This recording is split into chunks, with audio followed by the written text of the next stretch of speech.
Good morning. This morning's coffee devotional comes right out of the book of Matthew, chapter 22, verse 34 to 37, where it says, "When the Pharisees heard that he had silenced the Sadducees, they gathered themselves together. Then one of them stepped forward, a lawyer, and asked him a question, testing him and saying, 'Teacher, which is the great commandment in the law?'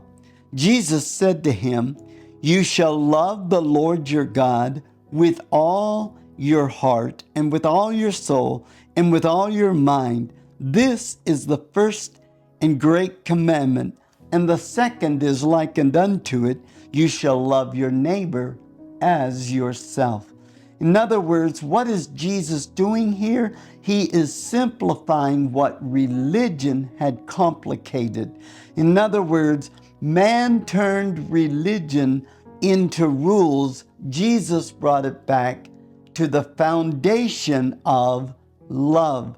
The kingdom isn't built on performance, but it's built on the foundation of love. And so, what I see Jesus so wisely doing is he's bringing them back that love is the right thing. When love is right, everything else will align itself in our life.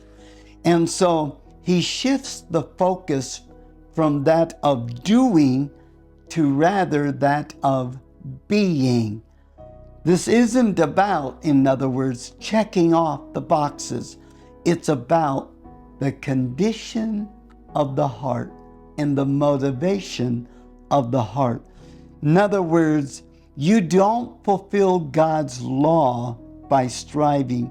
You fulfill God's law by abiding in love and loving God with all your heart and loving people well. So as you sip on your coffee, sip on this thought and reflect. Am I more focused on making sure I do things right, or on loving God deeply and loving people well? God bless you as you ponder on that thought, and have an awesome day loving God and loving people well.